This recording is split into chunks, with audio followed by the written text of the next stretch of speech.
श्रीमन नारायण। आइए आज हम एक चोर और एक संत की कथा सुनते हैं। एक नगर के अंदर एक बहुत बड़ा संत आया जो 7 दिन की सत्संग रखी और भगवत कीर्तन करने लगे। उस कीर्तन में रोजाना चोर भी जाता, गांव का सेठ भी जाता और मुखिया भी जाता। वह रोजाना देखता था कि संत को बहुत रुपए चढ़ाते हैं, बहुत पैसे चढ़ाते हैं। हो ना हो एक दिन मैं ये रुपए पैसे चुरा कर लेके जाऊंगा। चोर उस भाव से जाता था, उसे सत्संग से कोई मतलब नहीं था। लेकिन संत ने एक दिन एक बात कह दी कि ये धन, मकान, ये गाड़ी, ये पैसा सब कुछ यहीं रह जाएगा, अंत में क्या जाएगा? कभी ना कोई लेके गया है और ना कोई लेके जाएगा। राजा रावण बहुत बड़ा, जिसके पास साम्राज्य था, सोने की लंका थी, लेकिन अंत में गया तो अकेला। हजारों रानियां थी फिर भी वो अकेला गया। हजारों बेटे थे फिर भी उसे कोई बचा ना पाया। तो हे जीव, तुम भी इस झूठी मोह माया के बंधन को छोड़ो और वो असली जो धन है उसको पकड़ो।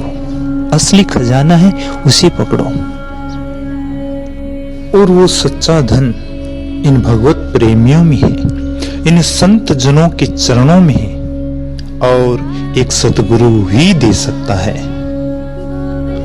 उस धन को ना कोई चुरा सकता है और ना कोई लूट सकता है और ना ही पीट कर कोई ले जा सकता है।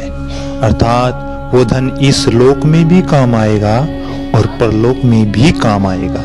जब ऐसी वाणी उस चोर ने सुनी तो उसके मन में ये आया कि हो ना हो इस संत के पास बहुत बड़ा खजाना है।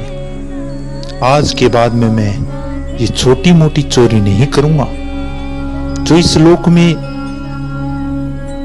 मिलेगी और यहाँ तक ही काम आएगी, आगे जीवन तक वो काम नहीं आएगी। जब सत्संग समाप्त हुई और सभी भक्तगण अपने अपने घर चले गए तो वह चोर उस संत के पास गया और चरण पकड़ लिए। हे गुरुदेव, हे महात्मन, आप बहुत बड़े ज्ञानी लगते हैं। मैं मूढ़ हूं, मैं अज्ञानी हूं और मैं एक चोर हूं। आज तक मैंने इन मोह माया के जाल में फंसकर ये झूठी चोरी करता रहा, लेकिन मुझे वो धन चाहिए जिसकी आप चर्चा कर रहे थे, जो इस लोक में भी काम आए और उस लोक में भी काम आए। और आपने कहा था इसे चोर चुरा नहीं सकता है, लुटेरा लूट नहीं सकता है, कोई पीट कर भी किसी से ले जा नहीं सकता है, कोई उसका हिस्सा बांट नहीं सकता है। हे गुरुवर, मुझे वो धन चाहिए और मैं आपको गुरु के रूप में मानता हूं, मैं शिष्य बनूंगा। जब संत को ये बात पता लगा कि एक लुटेरा है, एक चोर है, तो संत डरने लगा, कैसे मैं इससे पीछा छुड़ाऊं। संत ने कहा कि हे बच्चे, अभी तक तुम उस योग्य नहीं हुए हो। वो धन मैं तुम्हें जब दूंगा जब तुम उसके योग्य हो जाओगे। तो चोर ने कहा, हे गुरुवर, मुझे क्या करना होगा? क्या करना होगा जिससे मैं उसके योग्य हूं और वो धन मुझे प्राप्त हो? तो गुरुवर ने कहा कि आज के बाद तुम्हें प्रण लेना होगा कि तुम चोरी नहीं करोगे। उस चोर ने कहा, गुरुजी, आपकी बात सिर माथे, मैं आज के बाद कभी चोरी नहीं करूंगा, ये वचन देता हूं। फिर गुरुजी ने सोचा कि मैं इससे जैसे तैसे पीछा छुड़ाऊं, तो एक सूखी बांस की लकड़ी उस चोर को पकड़ा दी कि जाओ, जिस दिन ये लकड़ी हरी हो जाए, अर्थात इसमें नए नए पत्तियां अर्थात ये नया जो इसमें कलम फूट जाए, उस दिन आ जाना और मैं वो तुम्हें सच्चा धन है वो तुम्हें दे दूंगा। चोर को वह बात मन में लगी और वो बांस की सूखी लकड़ी ले जाकर कहीं दूर जाकर बेयावान जंगल में बैठ गया और उसे एक पौधे की भांति लगाकर रोजाना उसे पानी से सींचता। और वो कोई शब्द नहीं जानता था, कोई भक्ति नहीं जानता था। वो हमेशा उस बांस के टुकड़े के पास बैठा रहता, हाथ जोड़ के, और देखता, रोजाना उसके ऊपर ध्यान रहता कि कब ये हरा हो और कब मुझे वो सतगुरु मिले, कब मैं उसे सतगुरु रूप में बनाऊं। उसने उस दिन से चोरी करना छोड़ दिया। वो गांव में इधर उधर जाता, मांग के ले आता और भरपेट उसी से खा लेता। करते करते कुछ दिन बीते। एक दिन वह जंगल से लकड़ी चुग कर लेके आ रहा था और रास्ते में उसे एक औरत के रोने की आवाज सुनाई दी।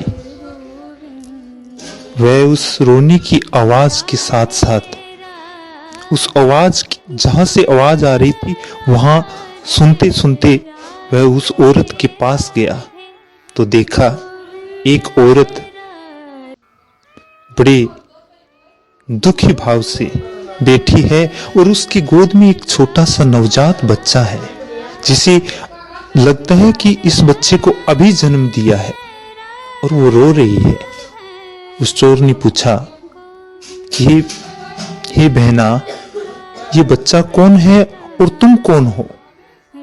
वह रोते हुए बोलने लगी, मैं इसकी मां हूं, इतनी अभागिन हूं कि मैं इसे दूध नहीं पिला सकती क्योंकि मेरी छाती में दूध नहीं फूटा है। इसे जन्म तो दिया है लेकिन मैं इसे बचा नहीं सकती क्योंकि इस बच्चे का मेरे सिवा कोई नहीं है। मेरे पीहर से मेरे माँ बाप भाई कोई नहीं है और मेरे ससुराल वालों ने मुझे घर से निकाल दिया है। अब मैं इस स्थिति में किसके पास जाऊं और मेरा दुख किसे सुनाऊं? हे भैया, जैसे श्री कृष्ण ने द्रौपदी की लाज बचाई थी विकट समय में, आज तुम उसी कृष्ण के रूप में मेरे सामने आए हो और मुझे मेरी लाज बचाओगे। मैं आज से आपको भैया मानती हूं। जब ये सी रुदन वाणी सुनी तो देखिए, एक सतगुरु की फटकार ऐसी होती है, एक सच्चे संत की फटकार ऐसी होती है, जो व्यक्ति, जो चोर आज तक चोरी करता रहा, दूसरों का घर उजाड़ता रहा, दूसरों की कोख उजाड़ता रहा, कईयों के सुहागों को नष्ट किया, आज उसके मन में करुणा भाव पैदा हो गया और वो रोने लगा। उसके मन में दया भाव, उसकी वाणी में शीतलता आ गई और वह रोते हुए कहने लगा, बहना, आज तक कभी किसी ने मुझे भाई नहीं कहा है, किसी ने मुझे बेटा नहीं माना है, मुझे नाम मिला तो चोर डाकू, और आज तूने मुझे भाई कहा है। मैं वचन देता हूं कि मैंने ये प्रण तो लिया था, गुरु जी से वचन दिया था कि मैं चोरी नहीं करूंगा, लेकिन आज तेरी रक्षा के लिए मैं जरूर चोरी करूंगा और तेरे बच्चे और तुझको मरने नहीं दूंगा।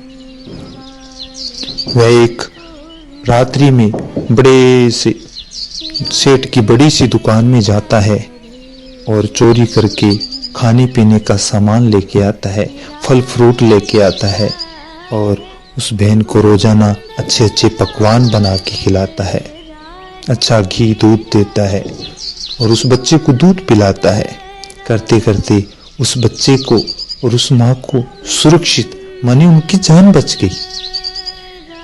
और वह पूछने लगा एक दिन कि बहना, तेरा ससुराल कहाँ है, कौन है और उसका नाम क्या है?